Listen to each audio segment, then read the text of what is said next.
అది గడ్డల నుంచి పాస్ అయితే మీరు గతంలో మీరు ఒకసారి విజిట్ చేశారు మేయర్ సార్. మీరు ఒకరోజు మీరు last time LB Nagar constituency visit చేసినప్పుడు మీరు విజిట్ చేశారు. బైరామల్ కూడా చౌరస్తా నుంచి ఏదైతే ట్రంక్ లైన్ మీరు ప్రపోజ్ చేశారో అది మీరు ఇమీడియట్ టేకప్ చేస్తే మీరు బాగుంటుందని చెప్పేసి సభ తెలియజేసుకుంటున్నాను. ఇంకొకటి సేమ్ కన్సర్న్ మేయర్ గారు, మీరు ఆ ట్రంక్ లైన్ కంపల్సరీ ఇమీడియట్ మీరు టేకప్ చేయండి. ఎందుకంటే మేము ఇళ్లలో ఉండలేని పరిస్థితి ఉంది. నాకు గుర్తుంది సాగర్ రింగ్ రోడ్ నుంచి ఇక్కడ నుంచి వైఎస్ఆర్ కర్మనగర్ చౌరస్తా నుంచి సరూర్ నగర్ లేక్ పక్క నుంచి వెళ్ళాలి మేయర్ గారు. అది ఇమీడియట్ టేకప్ చేయాలని చెప్పి మిమ్మల్ని రిక్వెస్ట్ చేస్తున్నాము. సురేష్ గారు ఒకసారి సురేష్ గారు ఇష్యూ ఐడియా ఉంది కదా, ఇది రాసుకొని పెట్టండి. ఓకే, మన ఒక్క నిమిషం రామ్నారాయణ కూర్చో. క్వశ్చన్ నెంబర్ 3 ఆన్సర్ రవికిరణ్ గారు. రవికిరణ్ రమణ గారు, మీరు ఒక్క నిమిషం మీరు చెప్పే మీరు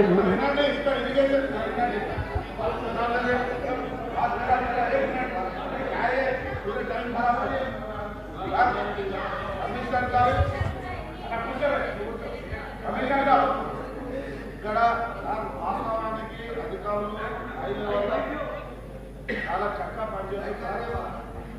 దయచేసి ఇప్పుడు శ్రీనివాస్ చెప్పినట్టు రవీంద్ర చెప్పినట్టు సార్, నాలుగు కాలేజీల విషయంలో సమస్య తొలగిపోతుంది.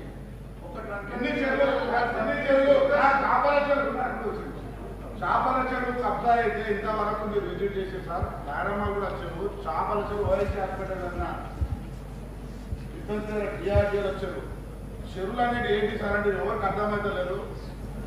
వాస్తవానికి మీరు ఏదైతే విలేజ్ మ్యాప్ ఉందో లోతట్టు అంటే భూమి పుట్టినప్పుడే కాలువలు ఉంటాయి కాబట్టి ఆ నీళ్లు లోతట్టు ఇక్కడ ఉంటే అక్కడ నీళ్ళు వెళ్తాయి. కామంగా కబ్జా చేసినట్టు కాబట్టి నాల పక్క మన పక్క నాల రాలేదు. ఫస్ట్ చెరువులు ఎక్కడ ఉన్నాయి, మన చెరువులు ఎక్కడెక్కడ టోటల్ మ్యాప్ కాన్స్టిట్యున్సీ తీసుకోవాలి సార్. ఇప్పుడు ఇంతమంది చెప్పారు సార్, ప్రతి కాన్స్టిట్యున్సీకి ఒక విలేజ్ మ్యాప్ మండల ఆఫీస్ ఉంటుంది. ఆ మండల ఆఫీస్ నుంచి ఒక మ్యాప్ తీసుకొచ్చి ఫస్ట్ ఫిజికల్గా ఇక్కడ ఉన్న సిఈ గారు కానీ జనార్దన్ రెడ్డి సార్ అయితే పాపం చాలా చక్కగా వర్క్ చేస్తున్నారు. వాస్తవానికి ఇవాళ హైదరాబాద్లో తెలంగాణ ప్రభుత్వం ఇచ్చిన కేటీఆర్ గారు ఇచ్చిన పిలుపు మేరకు అధికారులు పై లెవెల్లో పనిచేస్తారు, కానీ కింది లెవెల్ స్థాయిలో పని జరుగుతడం లేదు సార్. ఇంజనీరింగ్ సెక్షన్లో సిబ్బంది లేదు. ఇంతకుముందు ఒక గల్ఫర్ గురించి చెప్పిండు. వాస్తవానికి ఎల్బీ నగర్ కాన్స్టిట్యున్సీలో 5.5 లక్షల జనాభా ఉంటే ఒకటే గల్ఫర్ తిరుగుతుంది. అది వారానికి ఒకటే రోజు ఇస్తారు దాన్ని. మరి ఇన్ని కోట్ల రూపాయలు మీరు కేటాయిస్తారు సార్, గల్ఫర్లు ఎందుకు కొంటలేరో నాకు అర్థం కాని పరిస్థితి ఉంది. మరి దయచేసి చేపల చెరువు అనేది గతంలో ఉన్న కాంగ్రెస్ ప్రభుత్వంలో ఎమ్మెల్యే గారే కబ్జా చేసి కోట్ల రూపాయలు దండుకొని ఇలా మీకు కూడా చెప్పినాం సార్, నోటీసులు ఇచ్చేయమని ఇరిగేషన్ డిపార్ట్మెంట్ కి. సార్ వినండి సార్, మేము కేసీఆర్ గారి దగ్గర కూడా వెళ్తాం, అందరి సభ్యం వెళ్తాం, 150 మంది మేము. దయచేసి ఆ చెరువులు ఏ విధంగా కబ్జాని ఇమీడియట్ గా సర్వే చేయాలని చెప్పి నేను డిమాండ్ చేస్తున్నా సార్ మీకు మేయర్ సార్. మరి ఓకే అని అనకండి సార్, వినండి ఇంకొక నీ కలవట్టు దగ్గర వినాలే, నువ్వు చెప్పిన లెక్క ప్రకారం 2 కలవట్టు దగ్గర కూలగొట్టడం కూడా జరిగింది, అది నీకు ఐడియా ఉంది. నువ్వు చెప్పిన లెక్క ప్రకారం కబ్జాలు సుభాష్ సింగ్ సార్ విజిట్ చేసి నువ్వు చెప్పే లెక్క ప్రకారమే నీ దగ్గర కల్వర్ట్ల కబ్జాలు చేసి రిటర్నింగ్ వాళ్ళు కులగొట్టడం కూడా జరిగింది కదా, నువ్వు చెప్పే విషయం సార్. మీరు కులగొట్టింది ఒక 100 మీటర్ కులగొట్టి అయ్యి మరి ఆదర్శంగా తీసుకొని మీరు ఇంకా కులగొట్టియాలి అవన్నీ. ప్రవీణ్ చెప్పింది సార్ వినండి సార్, మొత్తం వింటారు మీరు. సామ యాదవ్ రెడ్డి గార్డెన్ నుంచి వచ్చే చెరువు టోటల్ కబ్జా అయింది సార్, అది కూడా సర్వే అయ్యాలి. మీరు ఒక్కసారి హైవే రోడ్ నుంచి అప్పుడున్న హోమ్ మినిస్టర్ సబితా ఇంద్రారెడ్డి గారు తీసుకొచ్చి మాకు కలిపారు సార్ నీళ్లు. ఇప్పుడు అదే నా డివిజన్ మునిగిన తర్వాత నాకేం ప్రాబ్లం లేదు, కింద ఉన్న డివిజన్ లింగోల్ కూడా టోటల్ గా మునిగిపోతుంది. దాని తర్వాత పిఎన్టీ కాలనీ మునుగుతుంది, దాని తర్వాత రమణ ఒక చేపల చెరువు అనేది అండర్ జిహెచ్ఎంసీ కాదు, హెచ్ఎండిఏ. కాకపోతే వాళ్ళకు కూడా చెప్పి దాన్ని ఎట్లా హెచ్ఎండి వాళ్ళు వచ్చిరా సార్ ఇక్కడ హెచ్ఎండి వాళ్ళు ఇక్కడికి రావడం కాదు, హెచ్ఎండి వాళ్ళు అండర్ పార్ట్ కాదు. కాకపోతే అవసరం ఉన్నాను కూడా పిలుస్తాం, వాళ్ళకు కూడా దాన్ని ఎట్లా కబ్జా లేకుండా చూడాలి కదా, మనం కూడా వాళ్ళ సూచన చేసి దాన్ని కాకుండా చేద్దాము. మిగతా మన కంట్రోల్లోకి వచ్చేది అవుతుందో దాన్ని ఏ రకంగా చేస్తారనేది వాళ్ళు చేస్తాం సార్. ఓపెన్ స్టేట్మెంట్ మేము పేపర్లో కూడా ఇచ్చినాం సార్ గతంలో. రమణ ఒక్క నిమిషం, అన్ని చెరువులు సార్ దయచేసి వినండి సార్. ఇప్పుడు ప్రతి డివిజన్ లో కూడా ఎక్కడైతే చెరువులు ఉన్నాయో సార్, ఆ చెరువులో నీళ్లు స్టాక్ అవుతాయి. అవి నిండిన తర్వాతనే మనం బయటకు ఓవర్ఫ్లో అయితే వదిలిపెడతాం తప్ప. ఇప్పుడు సరునార్ చెరువు సార్, పెద్ద tank bund, mini tank bund అది. అందులో నింతే పిఎన్టీ కాలనీల్లో నార్త్ ఈస్ట్ డౌన్ ఉంది, సౌత్ వెస్ట్ కూడా డౌనే ఉంది. అంటే కాలనీలన్నీ లోతట్టు ఉన్నాయి, చెరువు పైకి ఉంది. ఆ చెరువు కనుక నింతే ఒక్క కాలనీ కూడా లింగోగూడ డివిజన్లో ఒక్కరు కూడా బతకరు. బండల ఇండ్ల నుంచి నీళ్లు ఊరే పరిస్థితి మరి ఆ డివిజన్. ఎందుకంటే నేను ఇంతకుముందు మాజీ కార్పొరేటర్ ఉండే, ఆ ఏరియాకి నేను డివిజన్ కార్పొరేటర్ ఉండే కాబట్టి నేను దాని మీద అవగాహన ఉందని నేను చెప్తున్నా సార్. మరి సమయం కూడా ఎందుకంటే వేట్ చేయకుండా సభ్యులంతా కూడా దయచేసి ఇంకొక పాయింట్ చెప్తున్నా, ప్రతి మీటింగ్ కూడా దయచేసి నేను మాట్లాడితే ఏదో మీడియాలో వస్తా అని చెప్పి మనం ఇక్కడ కొట్లాడుకుంటే, ఎందుకంటే ఇక్కడ ఎంఐఎం కానీ టీఆర్ఎస్ కానీ అలయన్స్ ఉంది టీఆర్ఎస్తో, కాబట్టి మనకి ఇక్కడ ప్రతిపక్షం ఎక్కడ కూడా లేదు. కాబట్టి మనకు ఓట్లేసి గెలిపించిన ప్రజల కోసం ఈ 150 డివిజన్లో మనం నమ్మి ఓట్లేసారు కాబట్టి ఎవరి డివిజన్కి వాళ్ళు న్యాయం చేయాలని చెప్పి సభ్యులందరినీ కోరుతాము. రవికిరణ్ గారు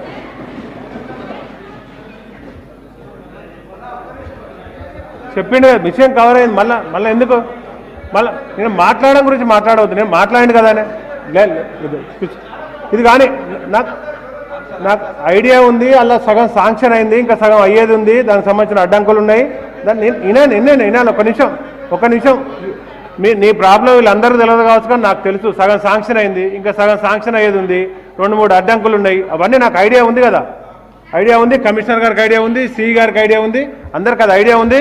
వీలైనంత తొందరగా దాన్ని పూర్తి చేయమని అధికారులకు కూడా రూలింగ్ ఇస్తున్నాం. కూర్చోండి ప్లీజ్. రవికిరణ్ గారు చెప్పండి. కూర్చోండి, ఒక్క నిమిషం కూర్చో. నమస్కారం. ఒక్క నిమిషం అమ్మా.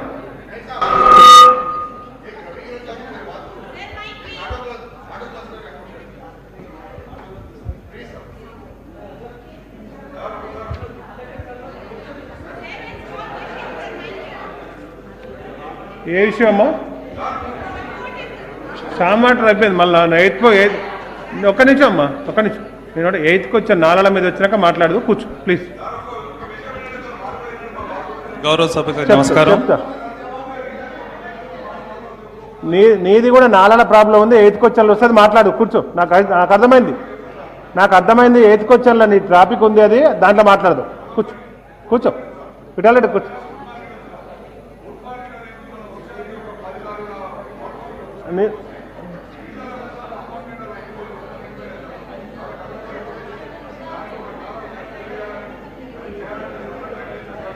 ఓకే. ఈ ఫ్రూట్ మార్కెట్ ఒకటి రాసి పెట్టండి, అక్కడ కొద్దిగా ఫ్రూట్స్ తోటి ఇదవుతుంది, అది కొద్దిగా నోట్ చేసి పెట్టండి. రఘుప్రసాద్ గారు, రవికిరణ్ గారు మాట్లాడండి. గౌరవ సభకు నమస్కారం.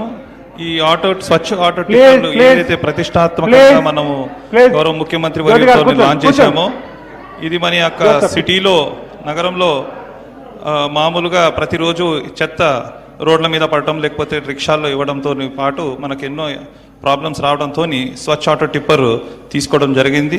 ఈ ఆటో టిప్పరు మహీంద్రా కంపెనీ తరఫు నుంచి మనకి షార్ట్ లిస్ట్ చేసిన ఆటో టిప్పరు మొత్తం మన జిహెచ్ఎంసి పరిధిలో 2000 ఆటో టిప్పర్స్ మంజూరు అవడం జరిగింది. అదేవిధంగా ప్రతి ఆటో టిప్పరు సుమారుగా 600 నుంచి 800 ఇళ్ళ వరకు కవర్ చేయాల్సిన అవసరం పడుతుంది ప్రతిరోజు. అదేవిధంగా దీని యొక్క ఖర్చు ఏదైతే ఉందో, వ్యయము ఆటో టిప్పర్కి 3,85,000 ఒక ఆటో టిప్పర్కి అవుతుంది. దానిలో 10% SC/STs వాళ్ళు బెనిఫిషరీ కాంట్రిబ్యూట్ చేయాల్సిన అవసరం పడుతుంది. అదేవిధంగా బీసీస్ ఇంకెవరైనా వేరే వాళ్ళు ఉంటే వాళ్ళకి 20% పడుతుంది. సో దీని చెప్పగా దాంతో మన జిహెచ్ఎంసి ఈఎంఐ కడుతుంది. బెనిఫిషరీస్ ఏమో వాళ్ళు ఫైనాన్షియల్ బర్డన్ ప్రతిరోజు తిప్పుకోవడానికి ఈ ఆటో టిప్పర్కి వాళ్ళకి ఆ యొక్క ఎవరైతే బెనిఫిషరీ ఉన్నాడో వాళ్ళకి ఖర్చులు కూడా వెళ్లాల్సిన అవసరం పడుతుంది. దానికి బెనిఫిషరీ కాంట్రిబ్యూషన్ కనీసము 50 రూపాయల చొప్పున ఈ ప్రతి ఇంటి చొప్పున వాళ్ళకి యూజర్ కింద తీసుకోవడం జరుగుతుంది. గతంలో ట్రైసికల్స్ మన ఏ విధంగా 20 రూపాయలు 30 రూపాయలు కలెక్ట్ చేసేవాళ్ళో, దీనికి డైరెక్ట్గా మినిమం 50 రూపీస్ వరకు తీసుకోవడం జరుగుతుంది. అదేవిధంగా వివిధ సర్కిల్స్లో కూడా, కాపరా సర్కిల్లో కూడా 66 వెహికల్స్ ఇవ్వడం జరిగింది.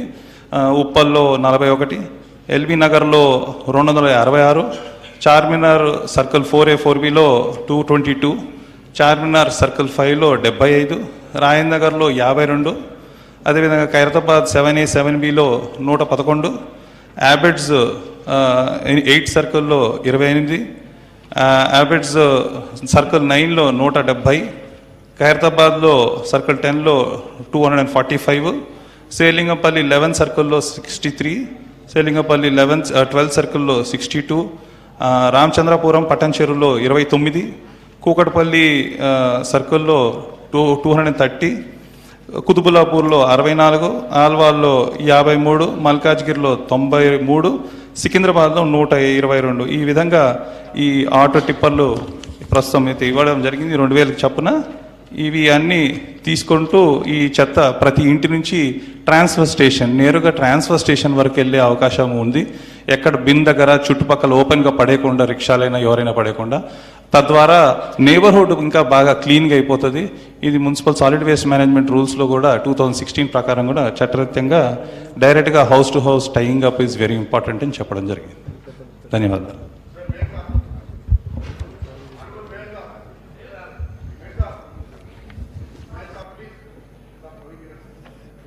शॉर्ट में बोलो बोलो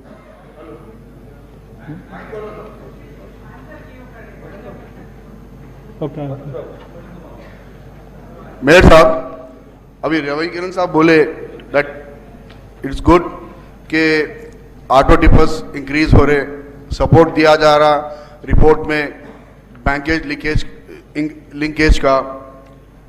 मैं रवि किरण साहब के विजिट में भी आपको ही बोला था साहब कि try cycle is very important साहब, उसका इम्प्रूवमेंट करना बहुत ज़रूरी है.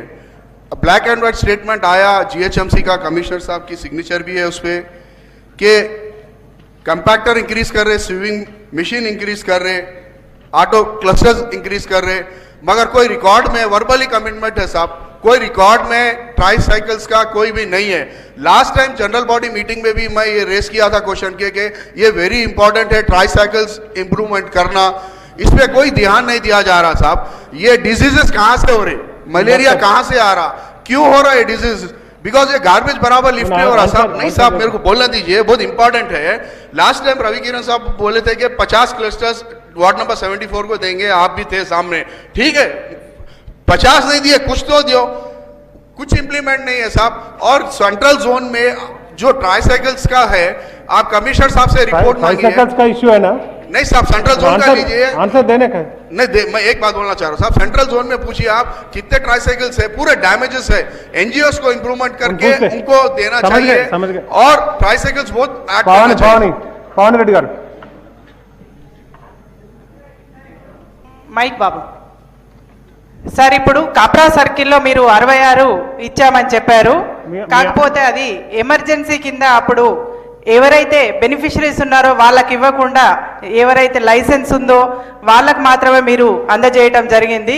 కానీ ఇప్పుడు దాదాపుగా ఒక 40 నుంచి 45 మంది రిక్షా పుల్లర్స్ వారికి లేదు సార్, మీరు దయచేసి వాళ్ళకు కూడా మీరు ఆటో టిప్పర్స్ అందజేయాలని సభాముఖంగా మిమ్మల్ని వేడుకుంటున్నాము. Thank you. సేమ్ ఇష్యూ అంటే షార్ట్లో చెప్పేసి మీ వాటిలో ఏం లేదో చెప్తే దానికి సంబంధించి చేసుకుంటాం. మళ్ళీ నువ్వు రెడీయా?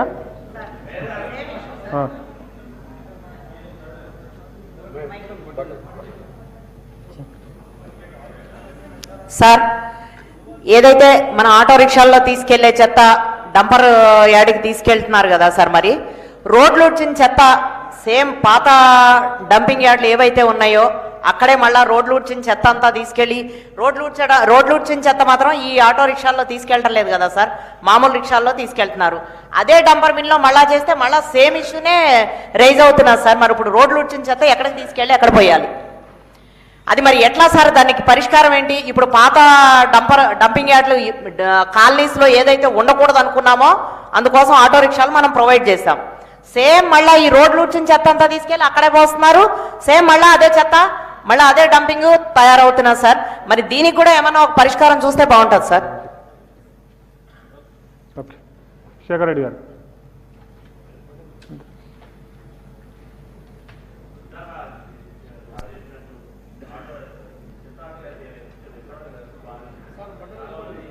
బటన్ నొక్కండి. గతంలో ఒకసారి మన కమిషనర్ గారు కూడా వనసలిపురం డివిజన్కి రావడం జరిగింది. వాళ్ళకి డబుల్ బెడ్రూమ్ ఇళ్ళ గురించి అని చెప్పి ఆ ఏరియా కూడా సర్వే చేయడం జరిగింది. అక్కడ శానిటేషన్ గురించి శానిటేషనే ఎవరైతే ఉన్నారో ఆ డబల్ బెడ్ అలాట్మెంట్ గురించి అడిగిన వారు వాళ్ళందరూ కూడా వనసలిపురం చుట్టుపక్కల డివిజన్స్ బిఎన్ రెడ్డి, వనసలిపురం, హైదనగర్ 3 డివిజన్లకు సంబంధించిన చెత్త రిక్షా పుల్లర్సాలు. వాళ్ళకు ఆటోలు రాలేదు, వాళ్ళందరూ కూడా అప్లై చేసుకున్నారు. కాబట్టి వాళ్ళందరికీ కొద్దిగా ఆటోలు ఇచ్చే విధంగా మీరు అందరూ అరే అరే ఒక్కరు లేస్తే ఇంకొకరు లేవబోద్దు అయిద్దా? ఒక్క నిమిషం. साहब बोले कि एक ऑटो 600 से 800 मकानात का कचरा उठा लिफ्टिंग करने की बात करे।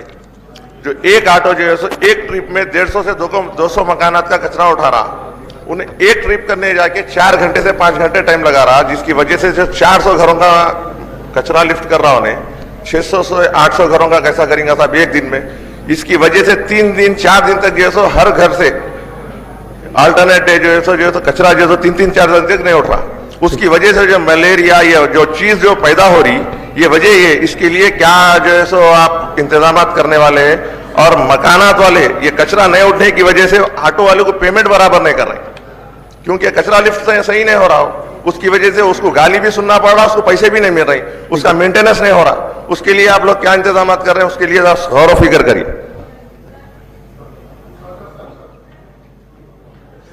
షార్ట్లో చెప్పు.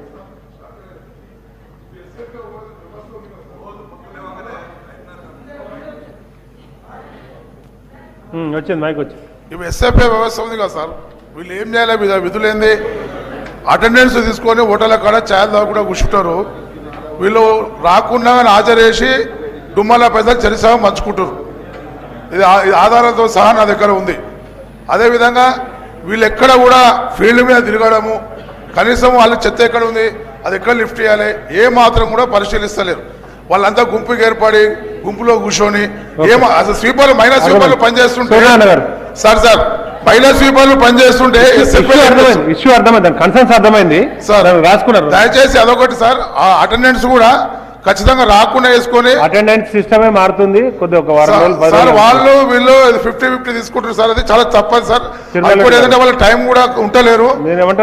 ఖచ్చితంగా మనం చర్య తీసుకోవాలి సార్. మీరు చెప్పే వ్యవస్థ ఏదైతుందో అటెండెన్స్ సిస్టమే చేంజ్ అవుతుంది. ఒక వారం 15 రోజుల కొత్త సిస్టమ్ వస్తుంది, మీరు చూద్దరు సార్. సార్ ఖచ్చితంగా ఎస్ఎఫ్ఐలో మాత్రం మనం పని తీసుకోవాలి సార్. వాళ్ళు కరెక్ట్ పని చేస్తే అర్థమైంది. సూర్యనారాయణ గారు ఏం అవకాశం గారు?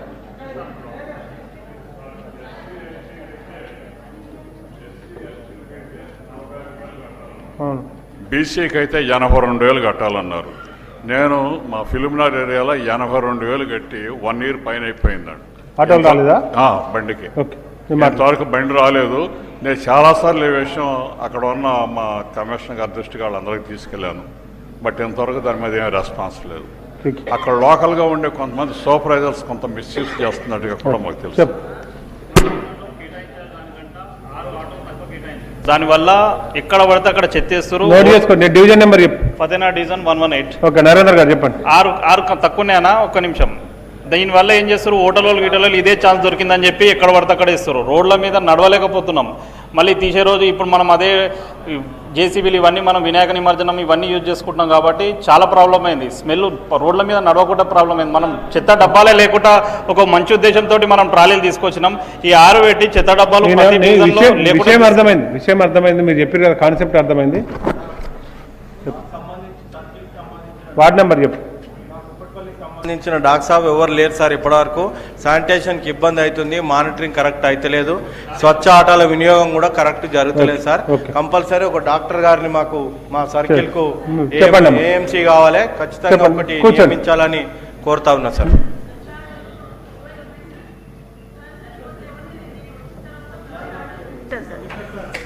వార్డ్ నెంబర్ ఎంత? 146 సార్. 146.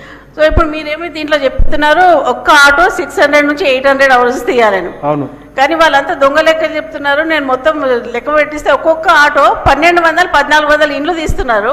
సో డైలీ చెత్త తీయట్లేదు. వాళ్ళు ఏం చేస్తున్నారు, ఒక గల్లీ ఒక రోజు, ఒక గల్లీ ఒక రోజు అట్లా 4 days తీస్తున్నారు. రవికిరణ్ గారు, ఈ రేషనలైజేషన్ చేసి ఎప్పుడు అలాట్ చేస్తాం, ఈ 600-500 ఫిక్స్డ్ పెట్టి ఎప్పుడు చేయగలుగుతాం ఏందనేది కూడా చేస్తే వాళ్ళకు కూడా ఈజీ ఉంటుంది. అది ఎట్లా అనేది అది కూడా చెప్పండి. జగన్ గారు మీరు చెప్పింది అర్థమైందమ్మా?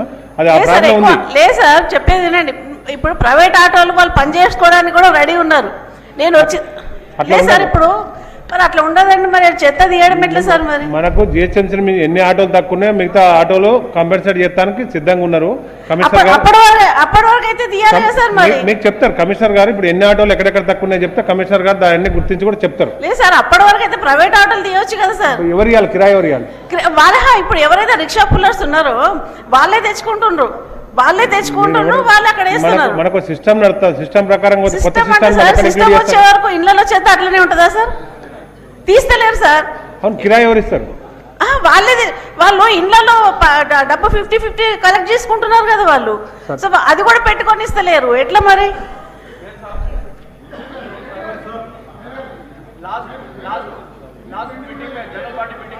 మరి ఇప్పుడు చాలా ఇష్యూస్ పెండింగ్ ఉన్నాయి, చాలా డిస్కస్ చేయాలని అందరుకుంటే దాన్ని చేసుకుంటా పోవచ్చు. లేదు నేను మాట్లాడేదే కొద్దిగా మాట్లాడాలి అని మాట్లాడితే మాట్లాడచ్చు దానికట్లా.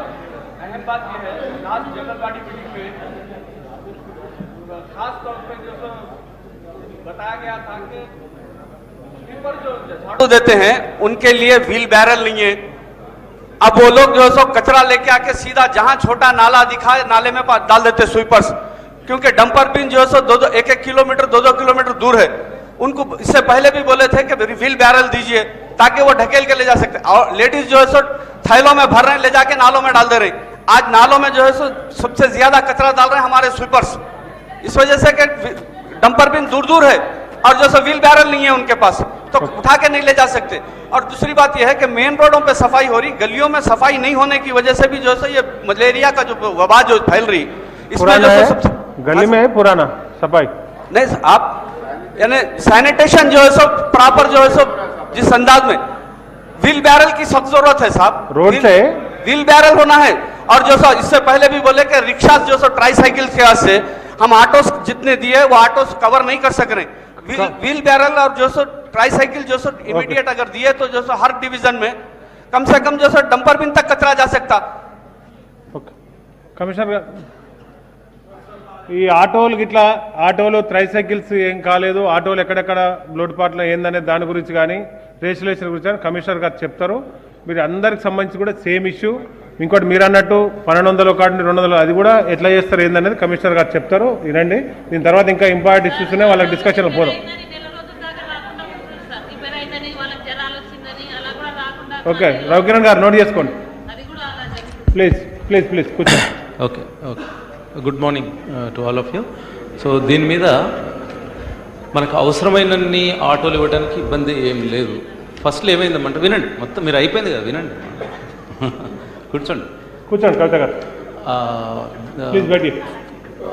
ఫస్ట్ మొత్తం పాపులేషన్కి దాదాపుగా ఒక 2500 ఆటోస్ అవసరమైన లెక్కేశారు.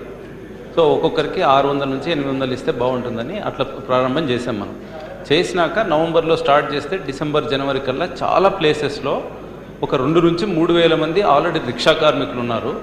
మనం ఈ ఆటోలు ఇచ్చుకుంటూ పోతే అక్కడ ఒక ప్రాబ్లం అయింది. ఇనీషియల్గా స్పీడ్గా చేయాలని, త్వరగా చేయాలని, మెకనైజ్డ్ చేయాలని అండ్ ఈ రిక్షాలను మాన్పించి ఆటోలకు వెళ్ళాలనేటువంటి అంబిషన్తో వెళ్ళాం. వెళ్ళినప్పుడు ఫీల్డ్లో వచ్చినటువంటి సమస్య ఏంటంటే ఒక 25-30%, కొన్ని ప్లేస్లలో 50%, కొన్ని ప్లేస్లలో 70% కొత్త వాళ్ళని తెచ్చి అక్కడ పెట్టడం జరిగింది. పెడితే ఇక్కడ ఉన్నటువంటి రిక్షా వాళ్ళందరూ కూడా చాలా ఇబ్బందులు పడ్డారు. మా లైవ్లీహుడ్ పోయింది, 30 సంవత్సరాల నుంచి 40 సంవత్సరాల నుంచి 50 సంవత్సరాల నుంచి చేస్తున్నాం, ఇది సరికాదు, మాకే ఇవ్వండి అని చెప్పడం జరిగింది. వాళ్ళకే ఇద్దామంటేనేమో వాళ్ళ దగ్గర చాలామంది దగ్గర లైసెన్సెస్ లేవు. సో మన పాలసీకి, మా మున్సిపల్ సాలిడ్ వేస్ట్ మేనేజ్మెంట్ గైడ్లైన్స్కి, అవసరానికి, అక్కడ ఉన్నటువంటి జీవనోపాధులు ఆ రిక్షా వారికి మధ్యన కాన్ఫ్లిక్ట్ వచ్చినందువల్ల మనం ఇది కొంచెం సేపు ఆపాం. డిసెంబర్, జనవరి, ఫిబ్రవరి, మార్చ్, ఏప్రిల్లో మనం టోటల్గా 2500 ఇవ్వాల్సి ఉన్నప్పటికి కూడా ప్రతి నెల కొంతమంది ఈ రిక్షా కార్మికులకు ఎవరికైతే లైసెన్సులు వస్తున్నాయో వాళ్ళ కోసం ఆగి ఎట్టెట్లయితే లైసెన్సులు వస్తే మొన్న కూడా దాదాపు ఒక 300-350 ఇచ్చి ఇప్పుడు 1500 నుంచి దాదాపుగా 1900 అండ్ 2000 కూడా ఇవ్వడం జరిగింది. మిగతా 2500 వరకు కూడా నెక్స్ట్ 6 మంత్స్లో 1 ఇయర్లో చేరాలనేటువంటి లక్ష్యం.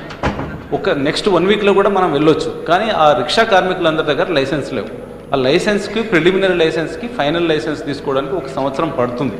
అందరూ ఒకేసారి తీసుకోలేదు, వాళ్ళు ఒక్కొక్కరు అర్థం చేసుకుంటున్నారు ఇప్పుడు. అండ్ సెంట్రల్ గవర్నమెంట్లో కూడా ఇప్పుడు ఈ ఐ థింక్ నెక్స్ట్ మంత్ పార్లమెంట్లో బిల్ రాబోతుంది. ఈ డ్రైవింగ్ కంపల్సరీ 8th క్లాస్ అనేది కూడా వాళ్ళు కొంత రిలాక్స్ చేస్తున్నారు. అప్పుడు టోటల్గా మనం సిటీలో ఉన్నటువంటి ఏరియాలలో కొన్ని ఏరియాలలో మొన్న మేము చూసాం, బల్కాపూర్ ఏరియాలో అక్కడ ఆటో ఇచ్చినా కూడా ఆటో పోయినటువంటి గల్లీలు కొన్ని ఉన్నాయి, కొన్ని ఓల్డ్ సిటీలలో, కొన్ని స్లమ్స్లలో. అక్కడ ప్రతి దగ్గర మనం ఒక వార్డు వైజ్ కానీ స్లమ్ వైజ్ కానీ మీతో కూర్చొని ఏఎంహెచ్ఓస్, అక్కడ ఉన్నటువంటి అసిస్టెంట్ ఇంజనీరు, డీసీ, మన డిప్యూటీ కమిషనర్ను కూర్చోమని చెప్పాం. పిన్ పాయింట్ ప్రోగ్రామ్ చేసి ఉన్నటువంటి ఇల్లు ఎన్ని, అందులో ఆటో పోగలిగిన ఎన్ని, పోలేనివన్నీ, ప్రస్తుతం రిక్షా ఎంతమందికి వెళ్తున్నారు, అందులో అవసరమైతే కొంత ఇప్పుడు సెంట్రల్ డివిజన్లో దాదాపు 600 రిక్షాల కోసం రిక్షాలు మాత్రం వెళ్ళగలుగుతాయి. రేపు మనం ఆటో ఇవ్వాలనుకున్నా కూడా కొన్ని జాగాలలో ఆటోలు వెళ్ళవు. కాబట్టి అక్కడ వాళ్ళకి రిక్షాలే ఇస్తాం. దాని తర్వాత ఇంకా ఆటో మొత్తం కవరేజ్ ఎంత, అందులో ఇంకా రిక్షా కార్మికులు అర్హులైనటువంటి వాళ్ళు నెక్స్ట్ 6 monthsలో కానీ 1 yearలో కానీ ఎంత ఉన్నారు, వాళ్ళకు కూడా ఆటోలు ఇవ్వడానికి మనం సిద్ధంగా ఉన్నాం. అయితే మీన్ వైల్ మీరు అన్నప్పుడు ఒకరొకరికి 1200, 1600 ఎక్కడ ఇవ్వాలని లేదు. యాక్చువల్గా వినండి, యాక్చువల్గా మనం స్పెసిఫిక్ ఏరియాది మీతో కూర్చొని ఏఎంహెచ్ఓ, డిప్యూటీ కమిషనర్ కూర్చొని అన్ని చేయలేరు, ఎవరు చేయలేరు. అయితే 600 నుంచి 800 కూడా ఎందుకు పెట్టాల్సి వచ్చిందంటే చాలా ప్లేస్లలో రిక్షా కార్మికుడు లైసెన్స్ ఉన్నప్పటికీ కూడా ఆయన భార్యనో, తండ్రో, తల్లో, కూతురో, ఇంకోరో ఎవరో కూడా చేస్తున్నారు. ఒక్కరికి 200, 300 మాత్రమే ఇస్తే 15,000 రూపాయలు వచ్చినాయి అనుకోండి. వస్తే 5-6 వేల రూపాయలు ఈ మెయింటెనెన్స్కి అవుతాయి, ఫ్యూయల్ కాస్ట్, పెట్రోల్ కానీ డీజిల్కి అవుతాయి, మెయింటెనెన్స్కు, రిపేర్స్కు ఇంకో 1000 రూపాయలు అవుతాయి. మళ్ళీ ఆయనకు మిగిలేదు ఏం లేదు. కాబట్టి ఆయనకు అసిస్టెంట్స్ కూడా ఒకరో ఇద్దరు ఉంటారు ప్రతి దగ్గర. ఆ ముగ్గురు కలిసి 800 చేయగలుగుతారని ఫస్ట్ అనుకున్నాం. 1 సంవత్సరం అయిన తర్వాత మనం ఇండిపెండెంట్ ఏజెన్సీతో, యూపీటీఆర్ఐతో కానీ, యాస్కీతో కానీ రివ్యూ కూడా